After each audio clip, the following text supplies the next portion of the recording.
before a Sure, but you meeting. still end up feeling like a metaverse meeting is just a bunch of Mii characters from Nintendo Wii. But it's very much a stopgap because we also saw that Meta announced this live avatar demo that looked absolutely wild to me. You can Oh, essentially use your what? phone to take a scan of yourself, and then the headset takes that and puts a photorealistic version of you into the virtual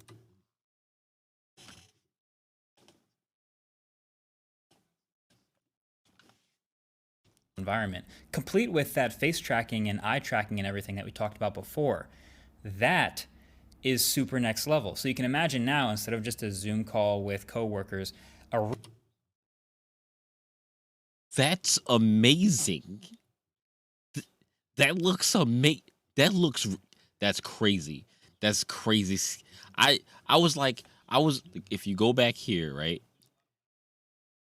characters from Nintendo Wii, but it's very much a They were here, and I was like, okay. I was like, well, what is this? There's two people. They're talking, and then they're up here with this thing. I was like, what is that cloth? I was like, I'm thinking that cloth is something with like so that you didn't like breathe on someone else. But it's cameras or something like that. And it's their face in VR. That's this is like better than CGI.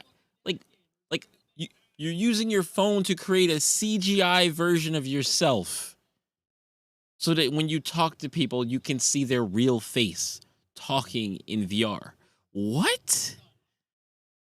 stopgap because we also saw that Meta announced this live avatar demo that looked absolutely wild to me. You can essentially use your phone to take a scan of yourself, and then the headset takes that and puts a photorealistic version of you into the virtual environment, complete with that face tracking and eye tracking and everything that we talked about before. That is super next level. So you can imagine now, instead of just a Zoom call with coworkers, a really good meeting is a bunch of people from all.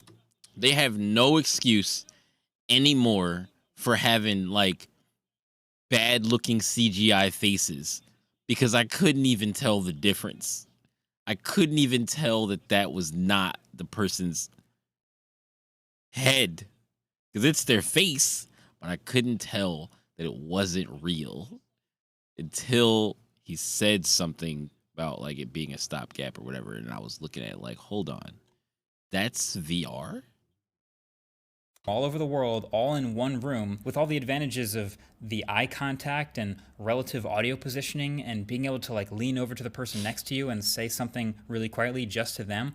All of this is stuff that you can't really do in a Zoom call. And so just replace these weird avatars with the hyper realistic ones and they might be onto something. But that's just meetings. That's not even that much time. And you can edit yourself. You could edit yourself.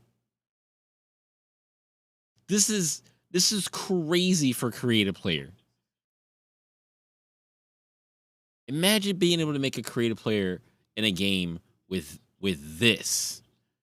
Where it's like, all right, yeah, I want a different hairstyle. I want glasses, cosmetics for you on your character. That's crazy. The hyper realistic ones, and they might be onto something. But that's just meetings. That's not even that much time. What else do people do?